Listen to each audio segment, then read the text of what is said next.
রোজা রেখে যে ৩ ব্যক্তি ধ্বংস হবে। আপনি কি রোজা রাখছেন কিন্তু জানেন না আপনার রোজা কবুল হচ্ছে কিনা?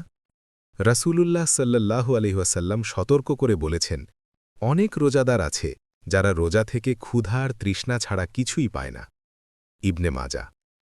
আজ জানব রোজা রেখে কোন ৩ ব্যক্তি ধ্বংস হয়ে যেতে পারে। ১। প্রথম ব্যক্তি যে মিথ্যা ও গীবত ছাড়ে না। রোজা শুধু খাবার না খাওয়ার নাম নয়। রোজা মানে চোখের রোজা, কানের রোজা, জিহ্বার রোজা। যদি কেউ রোজা রেখে মিথ্যা বলে, গীবত করে, মানুষকে অপমান করে, ঝগড়া করে, তাহলে সে রোজা থেকে কিছুই পাবে না।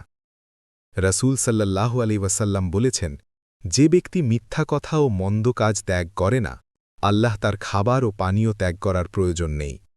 বুখারী। দ্বিতীয় ব্যক্তি যে হারাম দিয়ে ইফতার করে। কেউ সারাদিন রোজা রাখল, কিন্তু তার আয় হারাম, ঘুষ, সুদ, প্রতারণা, তারপর সেই টাকা দিয়ে ইফতার করল। ভাবুন, হারাম দিয়ে ইফতার করলে কিভাবে রোজা কবুল হবে? হাদিসে এসেছে, হারাম খাদ্যে লালিত শরীর জান্নাতে প্রবেশ করবে না। তৃতীয় ব্যক্তি যে নামাজ ছেড়ে শুধু রোজা রাখে। কেউ রোজা রাখে কিন্তু নামাজ পড়ে না। এটা কি গ্রহণযোগ্য? নামাজ হল ইসলামের স্তম্ভ। যদি কেউ ইচ্ছাকৃতভাবে নামাজ ছেড়ে দেয়, তাহলে তার সব আমল নষ্ট হওয়ার ভয় রয়েছে। ভাই ও বোনেরা, রোজা শুধু ক্ষুধা নয়, এটা আত্মাকে পরিশুদ্ধ করার মাস।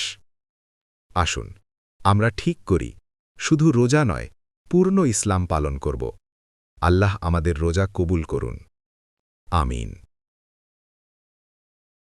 ভিডিওটি উপকারী মনে হলে শেয়ার করুন এবং ইসলামিক রিমাইন্ডার পেতে সাবস্ক্রাইব করুন।